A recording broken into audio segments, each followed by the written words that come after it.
Eating, drinking, smoking. We ask you to maintain a respectful silence, except during the film tonight, when occasionally you'll have to go. But we are, again, incredibly delighted that you could join us tonight. My introduction for this evening's program is going to be exceptionally brief because I am the last person that you want to hear talking tonight. A couple of program notes. Several people asked about our December program. By the time the program tonight is over with, we will have flyers out front, so please pick up our December flyer on your way out. And we're going to be featuring a National Film Registry titles all the way through the month of December. So we're very excited about that. Tonight's program features some really wonderful program that we've got for you, and most of you, in fact all of you I'm sure, know who Kevin Brownlow is, so there's no reason for me to stand up here and run through his list of many achievements.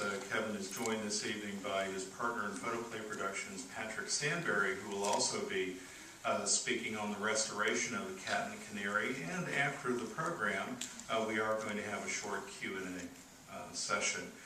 So it is my very great honor to introduce to you author, historian, raconteur, man about town, a great inspiration to many of us in this room. I count myself among those people who are in my job today. I do what I do for a living because of this man, Kevin Brownlow.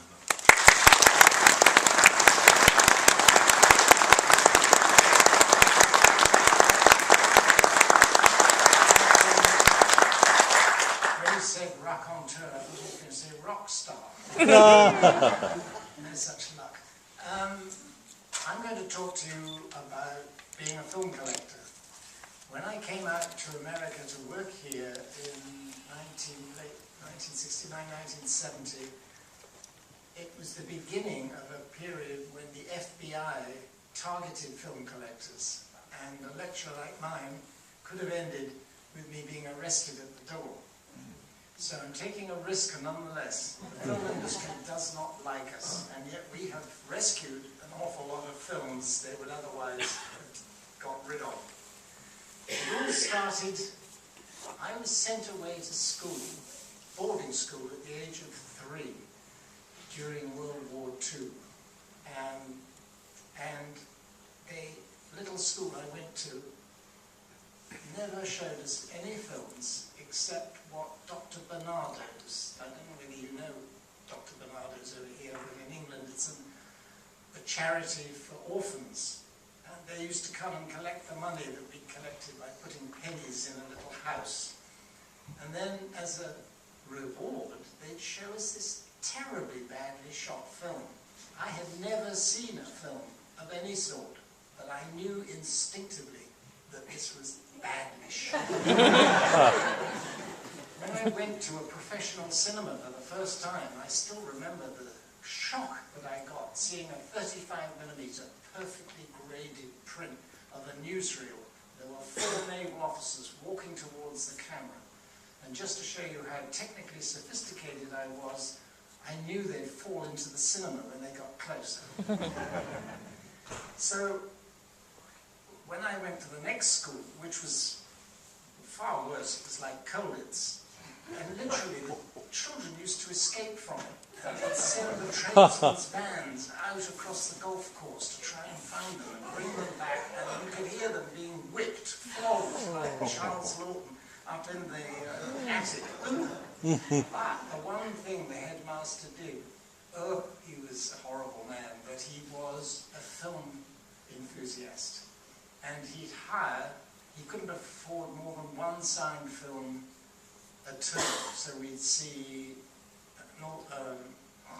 what's that, Michael Powell, 49th Parallel, and the rest of the Sunday evenings in the winter we'd see silent films hired from Wallace Eaton, Harold Lloyd, Snod Pollard, and Chaplin in Behind the Screen, I particularly remember enjoying, which was about set in a film studio. one day they showed a film called Oliver Twist. It wasn't the David Lean, it was a mute version of an unknown Oliver Twist, directed by William Joyce Cowan, produced by Herbert Brennan. Should have known better. It wasn't very good, but I became a celebrity because the kindly benefactor of Oliver Twist was Mr. Brownlow.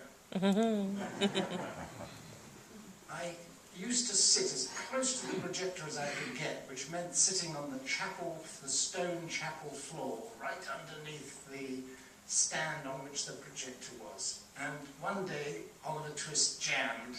One night, it jammed, and the prefect who was projecting, idiot, he pulled it through the gate, and film snapped, and some frames fell by my feet. As soon as the show was over, I rushed to the darkened dormitory, picked my flashlight up. You call it a flashlight, we call it a torch. And I stood in the middle of the darkened room, switched the torch on behind the piece of film, fully expecting a theatre quality image on the wall. You can see my technical problems. Well, that film started me thinking that you could have a cinema in your own home. You didn't have to build a concrete Odeon in the high street to show films. So I begged my parents for a projector. And at 10 years old, I got one. But I'd forgotten to say movie projector. It was a still projector, which showed Black Beauty. Put me off that story forever. But they got the point. And when I was 11, I got a little projector with a handle on the side. A Walt Disney and the Naval Review at Spithead, 1935. Well, that wasn't enough, and I wore those out. And I went out looking for more. And in a shop off Baker Street, I discovered a photographic place which had a whole pile of films, 9.5, fitted my projector.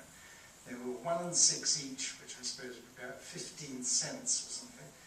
And I happened to have the money to cover the lot. And I brought them home and got my parents in front of the projector. They were very keen film fans from the silent era. The first film they'd gone out to together was the reissue of The Four Horsemen of the Apocalypse when Valentino died in 1926. And they were very excited because the first film I showed them, which was missing the beginning, they said, "That's Douglas Fairbanks." Well, even I had heard of Douglas Fairbanks. And that film had a most extraordinary impact on my career because there were no film studies in those days. I drifted off to the local library expecting to find a book which would fall open as a still from my film, a description of it, giving me all the information I wanted. So I went into the library, I took the one book they had on the cinema, it fell open as a still from the film, telling me what it was, American Aristocracy, 1916. And Iris Barry had very kindly supplied a description of it. So I thought, if I've got a film that's in a book, I'd better find some more. And so began my passionate collecting career. Then I found the British Film Institute, and I discovered they had the Seymour Stern had written Index to the Films Produced by D.W. Griffith. Well, actually, he didn't have anything to do with this picture, but Stern supplied the cast list, which I knew by heart. And when I was in the film industry as an office boy, I kept hearing people talk about the Al Parker Agency, and I knew that that was the villain in American Aristocracy, Albert S. Parker.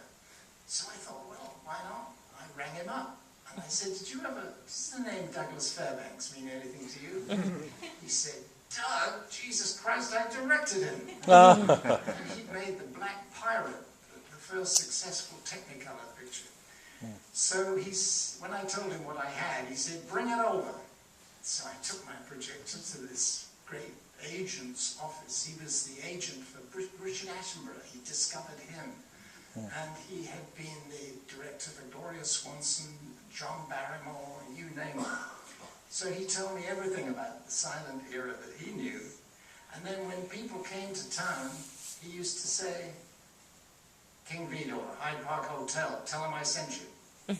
So I started meeting the people as well. Well, now Douglas Fairbanks, I owe so much to him, having started my silent film career. I would love, Patrick and I would love to make a documentary about Fairbanks. We cannot find anyone, I think they're just too young to have heard of him. So I'm now going to introduce you to Douglas Fairbanks, and afterwards you'll all take your checkbook out and write a check so we can make the picture. This is his last silent film, The Iron Mask. He made The Three Musketeers, and the French had the nerve to ban it. They were obviously annoyed because they'd made their own version. And what they said in explaining why they were banning it was, it is historically not quite accurate. So Fairbanks went absolutely mad on this one to get it looking perfect. And he had a French art director, Ben Carré, along with lots of others, William Cameron, Menzies, Lawrence Irving, etc. And this shows you how Fairbanks loved the cinema, how he loved silent films, how he spent all the money Mary Pickford had and he couldn't act, but it doesn't matter, he's such a marvellous personality. He was particularly self-conscious about love scenes, as you will see. So the Library of Congress supplied us with the sound discs for the introduction to this film, so one day you must run the whole picture with the prologues. But just for now, here's an extract from Iron Mask, and I think you'll feel as I feel about Fairbanks at the end of it. Thank you.